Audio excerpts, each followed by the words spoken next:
사주풀이에 담긴 수수께끼. 옛날 한양 어느 곳에 이미 재상까지 지낸 예순이 다 되어가는 황대감이란 사람이 살았습니다. 재상을 지내기 전에는 꽤 오랜 기간 암행어사를 하며 조선 팔도 가보지 않은 곳이 없을 정도여서 세상 구경도 차고 넘치게 했습니다. 관직에 있는 동안 황대감은 유능하고 청렴하기로 명성이 높았습니다. 이렇게 많은 성공을 거둔 황대감에게는 당연히 많은 재물이 따랐습니다.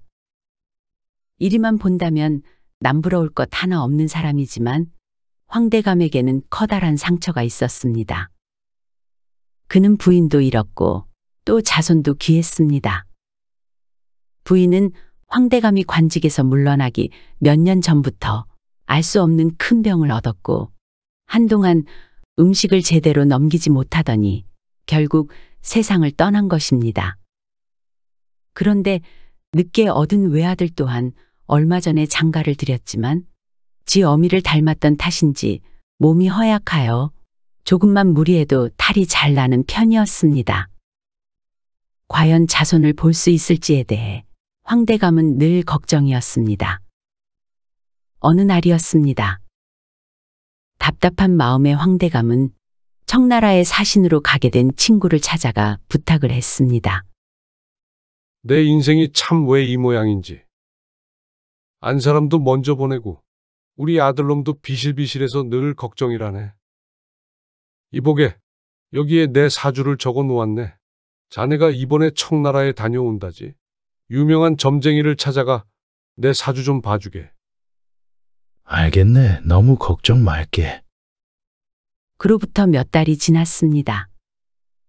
청나라에서 돌아온 황대감의 친구는 황대감 집을 찾았습니다.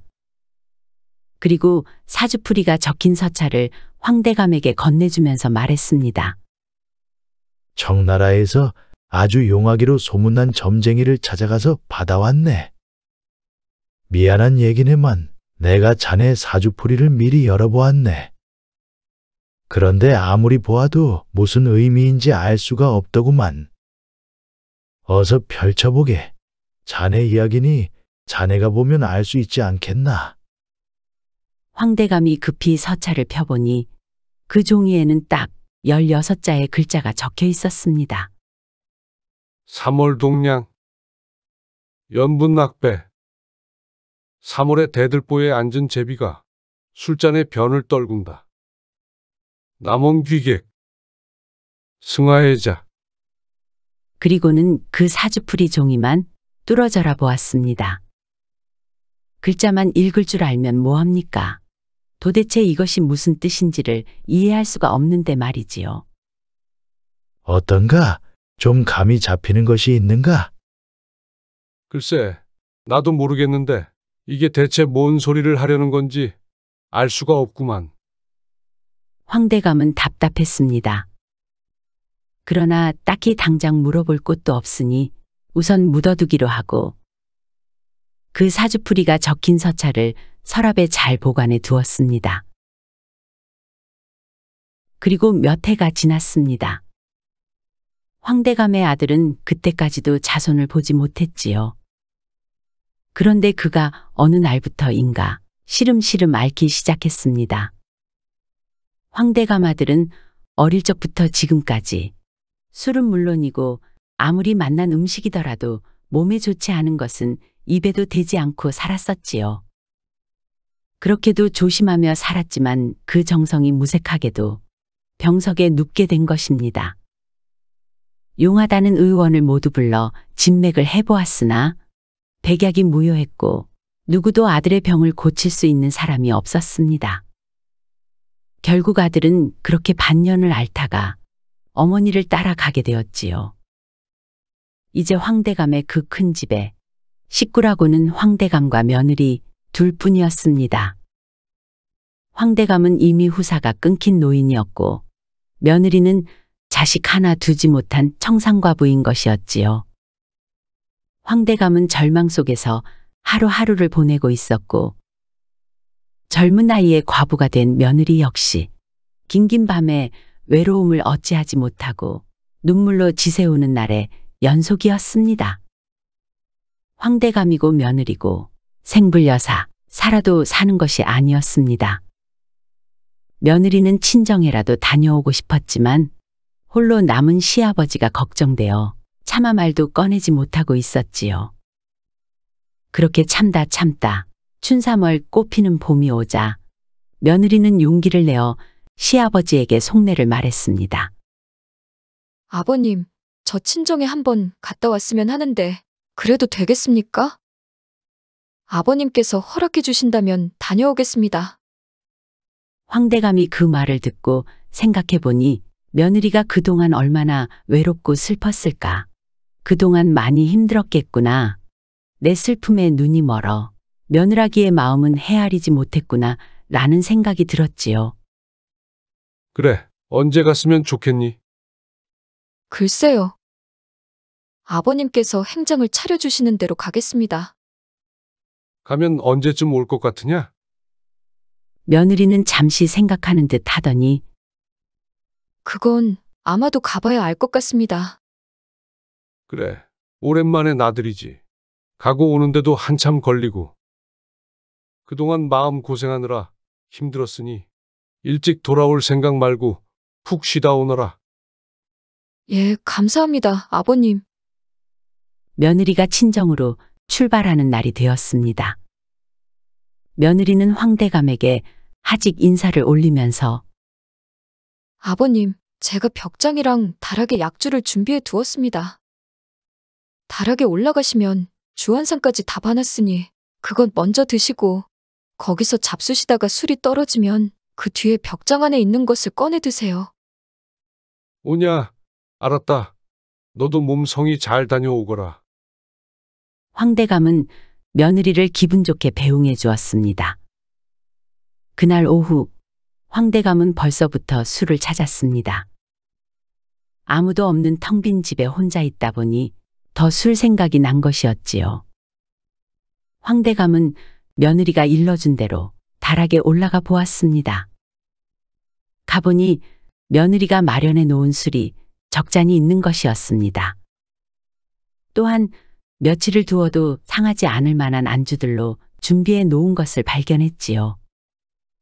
며느리의 정성이 느껴질 만큼 나름 푸짐한 한상이었습니다.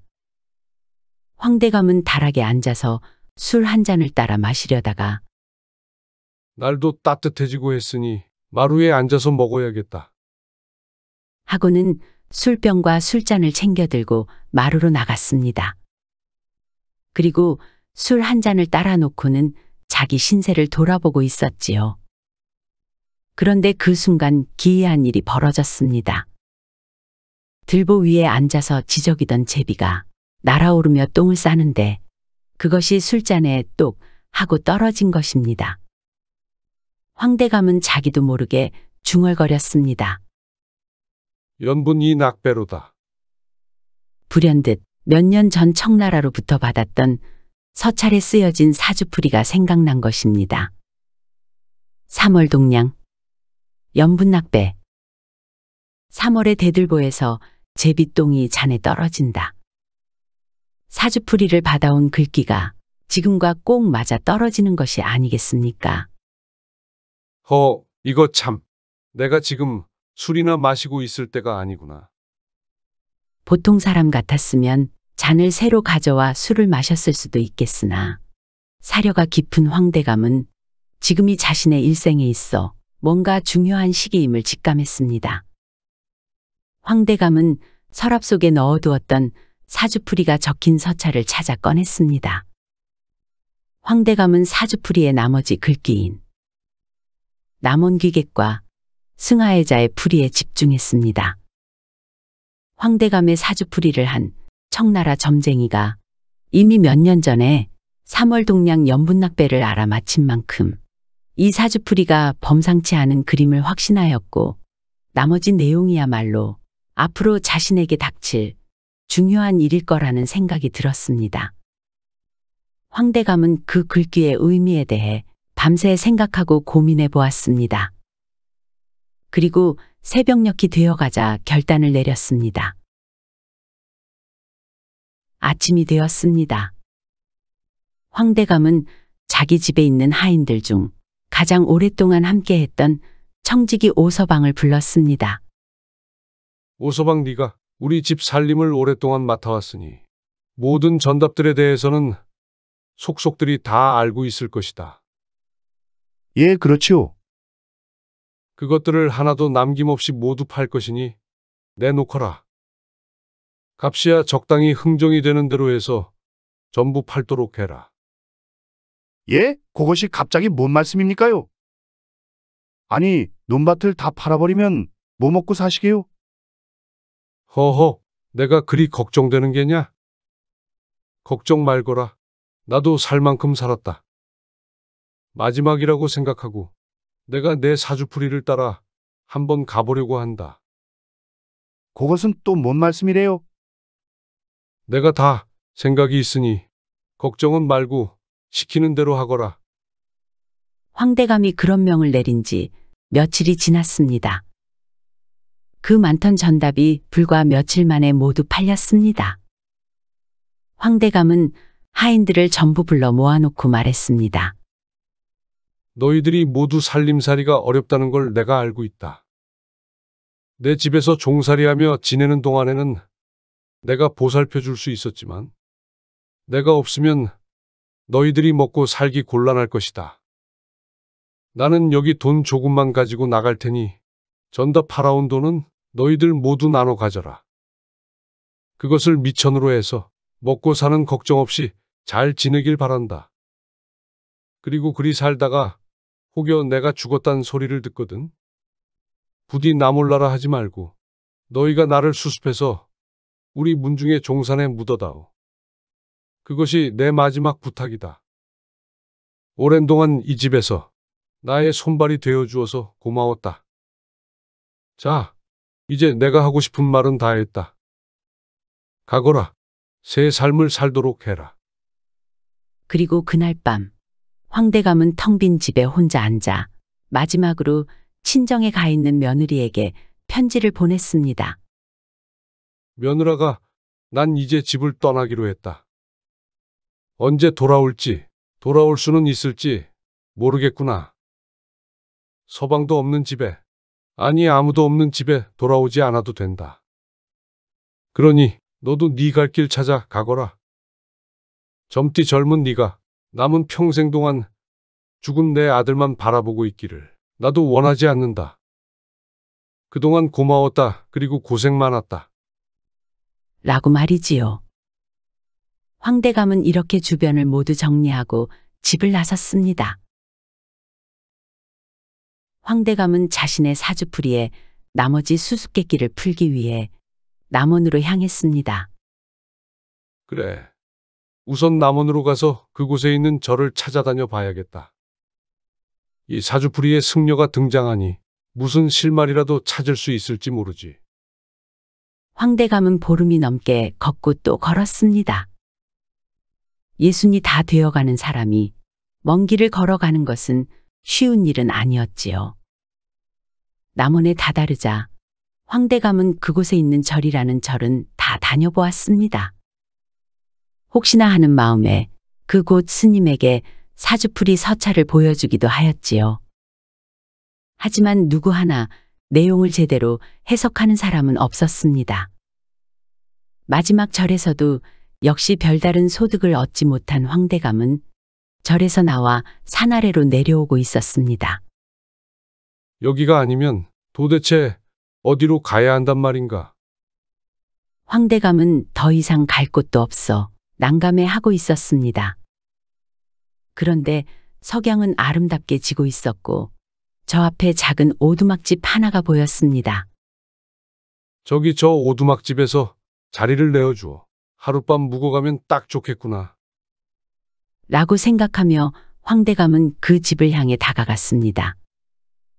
그런데 산비탈을 내려오다 보니 뒤에서 누군가 다급히 내려오는 발소리가 들렸습니다. 뒤를 돌아보니 어떤 사내 아이 하나가 보였습니다. 나이든 황대감의 걸음과 비교하면 좋기 2배 정도는 빠른 걸음이었지요. 서둘러 산을 내려오는 사내아이는 황대감과의 거리가 금세 가까워졌습니다. 가까이서 보니 한 15이나 되어 보였습니다. 황대감은 그 사내아이에게 말을 걸었습니다. 말 좀 묻자. 너 혹시 이 근처에 사느냐? 예, 어르신. 저 앞에 보이는 저 오두막집에 삽니다. 그렇구나. 그럼 식구가 몇이나 되니? 어머니하고 둘이 삽니다. 그래? 해가 떨어져 이제 곧 밤이 될 듯한데 혹시 내가 너희 집에서 하루 묵어갈 수 있겠느냐? 글쎄요. 어머니께 여쭤보아야 할 것 같습니다. 그래도 일단 같이 가시지요.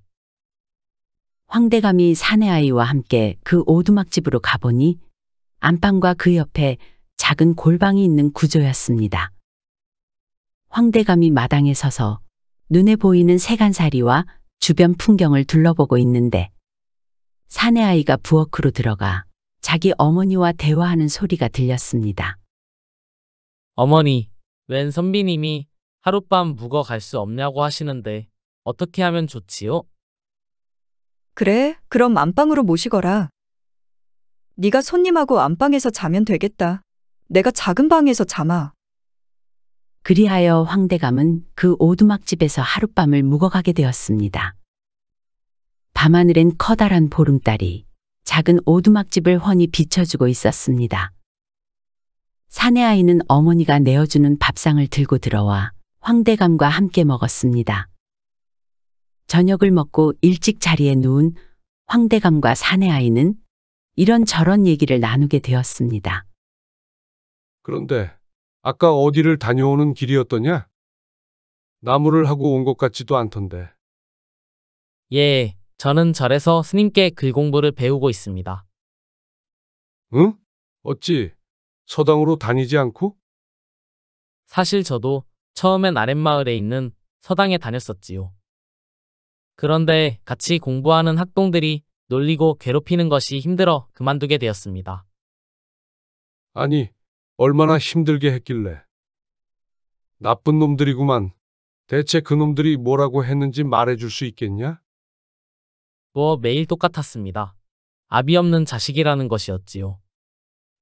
서당 다닐 때는 글 재주가 좋아서 훈장님께 늘 칭찬을 받았었지만 그럼 뭐합니까? 매일 놀림을 당하니 버틸 수가 없었습니다. 어머니께는 저 혼자 공부하겠다고 말씀드렸지요.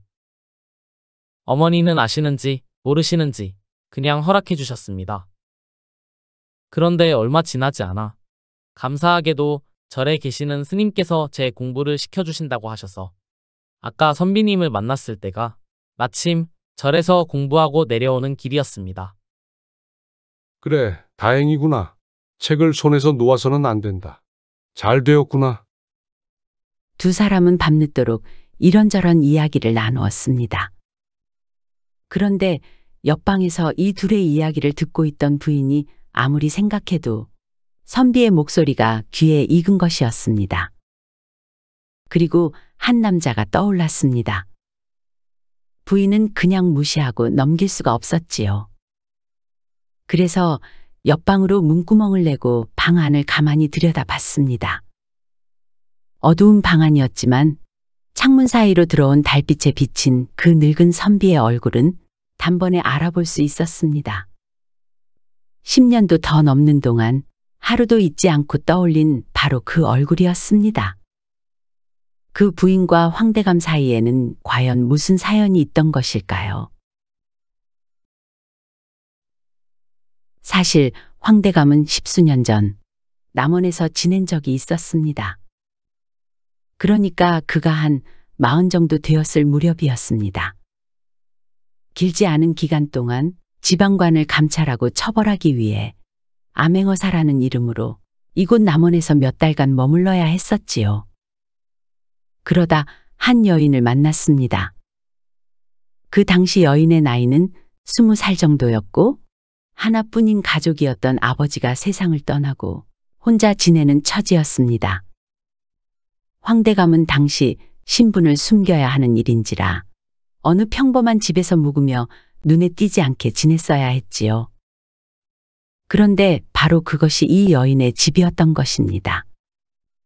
황대감이 그곳에서 여인과 함께 지내는 동안 여인은 명석하고 자상한 황대감의 모습에 반하였고 황대감은 단정하고 꽃같이 어여쁜 여인의 모습에 반했습니다.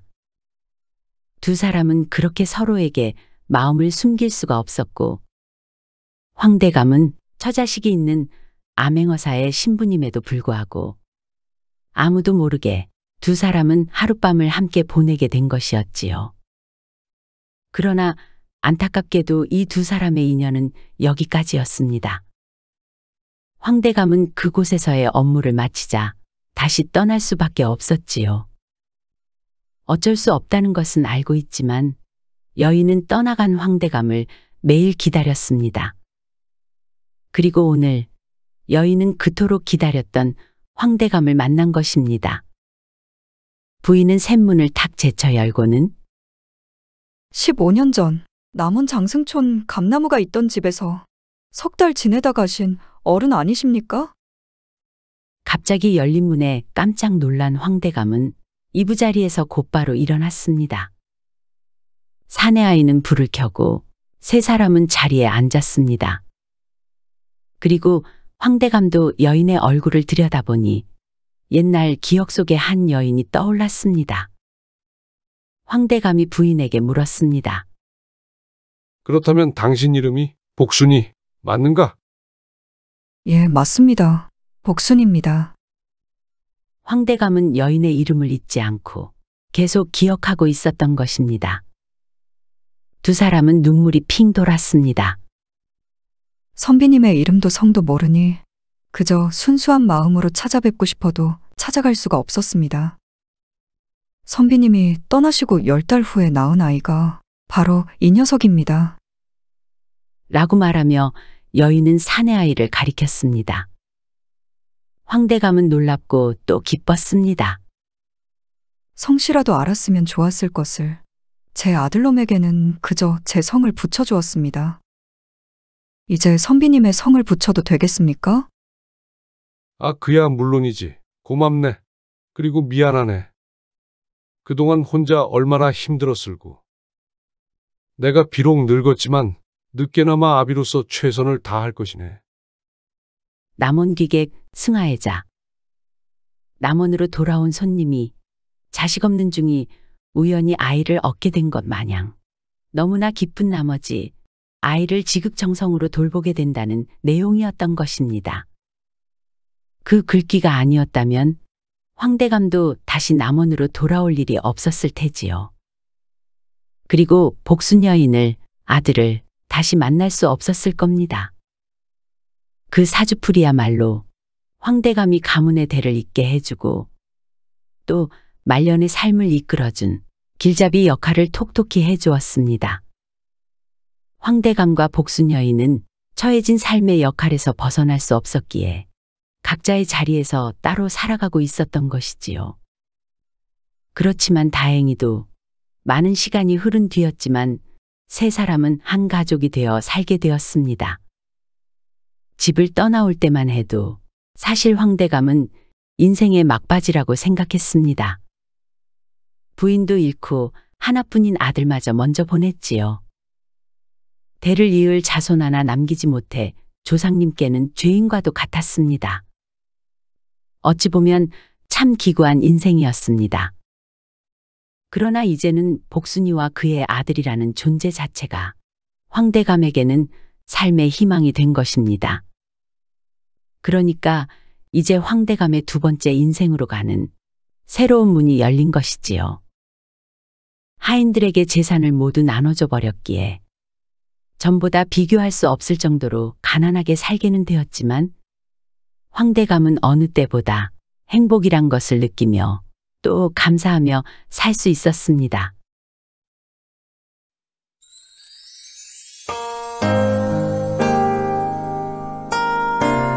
시청해주셔서 감사드립니다. 지금까지 사랑방 이야기였습니다.